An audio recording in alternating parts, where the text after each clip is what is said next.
Chers amis, mes sœurs, vous connaissez, bien sûr, la version moins sérieuse de l'Évangile que nous venons de réentendre.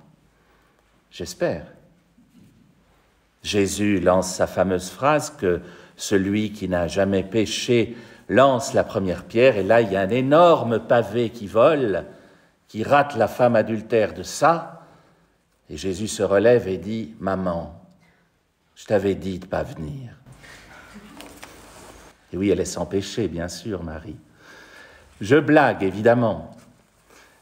Mais interrogeons-nous par rapport à ce texte.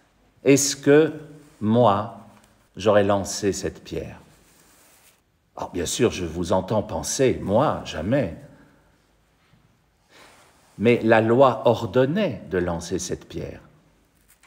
Alors, est-ce que j'aurais enfreint la loi? Parce que c'est de cela qu'il s'agit.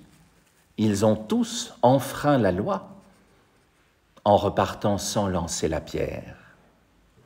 Et ce texte vient nous interroger. Quel est ton rapport à la loi? Quand un feu est rouge, que fais-tu? On s'arrête, j'espère bien. Mais si le feu est rouge pendant 10 minutes, pendant 15 minutes, pendant 20 minutes, qu'allons-nous faire? Passer, évidemment. Ah oui, mais c'est enfreindre la loi. Quel est notre rapport à la loi? Peut-être que tout n'est pas rouge ou vert dans notre loi. Peut-être y a-t-il une autre manière de regarder la loi. Un feu jaune clignotant, c'est ce qui se produit quand un feu rouge ou un feu vert est cassé. Il passe au jaune clignotant. Et vous avez remarqué comme ça déstabilise les gens? Tout à coup, il faut regarder. Tout à coup, il faut faire attention. On ne peut plus passer les yeux fermés parce que c'est vert. Il faut passer lentement, en regardant. Il faut devenir adulte, en somme. Ce que nous ne sommes pas toujours au volant, avouons-le. On est parfois des sacrés adolescents au volant. Mais là, il faut devenir adulte quand le feu clignote au jaune. Or, dans la loi, le feu est rarement rouge ou vert. Et avec Jésus, il est presque toujours clignotant au jaune. Comme si Jésus voulait nous dire, il y a la loi, je ne te demande pas de l'enlever, mais je te demande d'y réfléchir. Le feu n'est ni rouge ni vert, il clignote. À toi de te positionner par rapport à cela. Et tous les textes d'aujourd'hui nous parlent de notre rapport à la loi, et donc de notre rapport à Dieu aussi. Car il y a la loi des hommes, mais il y a aussi la loi de Dieu. On peut bien être le plus fin connaisseur de la loi, si on ne l'applique pas en adulte, en relation avec Dieu et avec nos valeurs, alors on peut commettre des catastrophes. Autant dans un extrême que dans l'autre. Celui qui applique la loi à la lettre, parce que c'est la loi, commet autant de catastrophes que celui qui dit « il est interdit d'interdire » et qui va contre la loi par principe. Dans les deux cas, c'est catastrophique. Le prophète Isaïe, dans la première lecture, nous parlait du temps de la loi de Moïse. Cette loi que citent les pharisiens à Jésus. La loi de Moïse, c'est les 10 commandements. Peut-être pensez-vous que c'était mieux avant. Au fond, en ce temps-là, il y avait 10 lois. C'est pas compliqué. Et puis les feux rouges étaient assez rares à l'époque de Moïse, il faut bien reconnaître. Mais c'était pas plus simple. C'était pas mieux, surtout, avant. Isaïe vient nous le redire. Le Seigneur vous forge un monde nouveau, chaque jour, y compris ce matin, 3 avril, ici, au Paquier. Hier n'existe plus. Le 2 avril 2022 ne reviendra plus jamais. Et demain n'existe pas encore.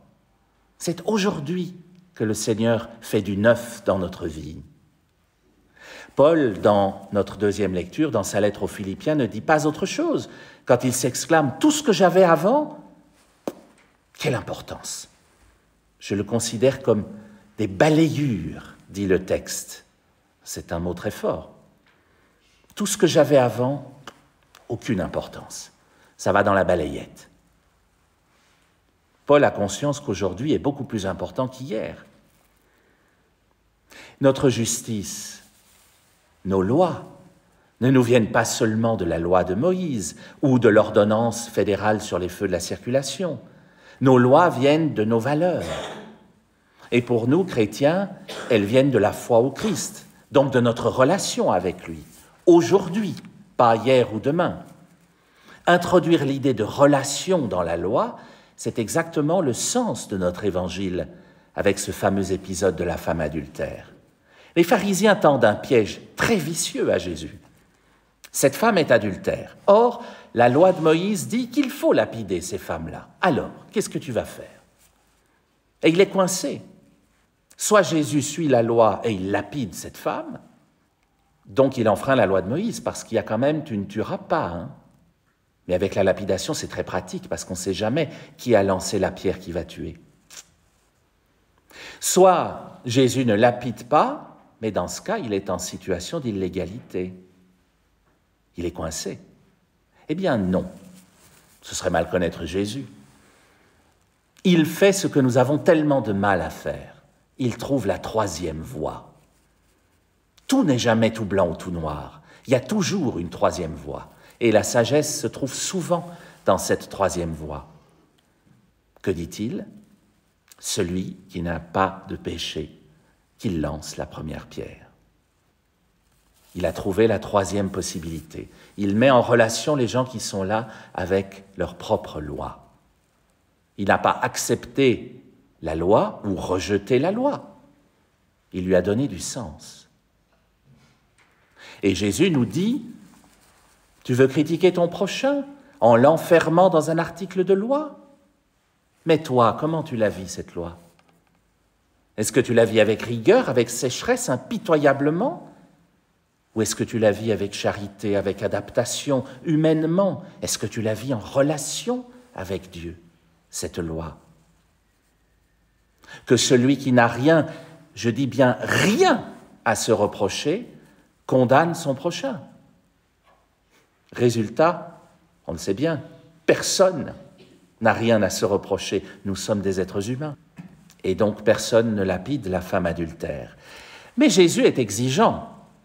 Il ne va pas tomber dans l'autre extrême. Il ne dit pas à la femme adultère « tout va bien, tu peux recommencer à vivre comme avant, va en paix ». Non, parce qu'elle non plus ne vivait pas en relation avec Dieu avant. Que fait-il? Il lui montre que Dieu est venu la visiter dans l'aujourd'hui de sa vie, pour la sauver précisément, pour l'arracher à la mort. Il lui demande de repartir différemment. Va et ne pêche plus.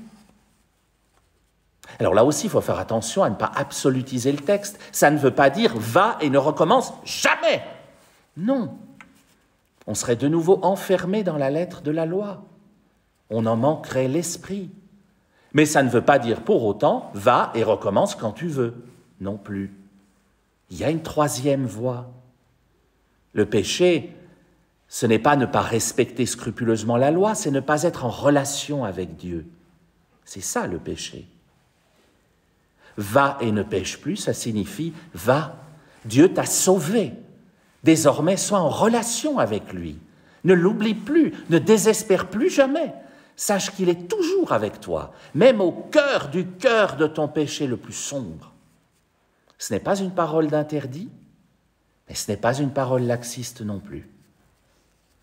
C'est une parole de sens, une parole qui rend adulte, une parole qui libère, une parole de vie. Ce n'est pas le pavé qu'on brandit pour tuer, ce n'est pas le pavé qu'on jette dans la mare pour faire scandale, c'est le pavé que l'on pose à sa juste place pour paver tous ensemble une route. Pas celle qui mène en enfer et qui, comme chacun sait, est pavée de bonnes intentions, mais celle qui mène au ciel et qui est pavée par nos anciens péchés que Dieu piétine de son amour infini.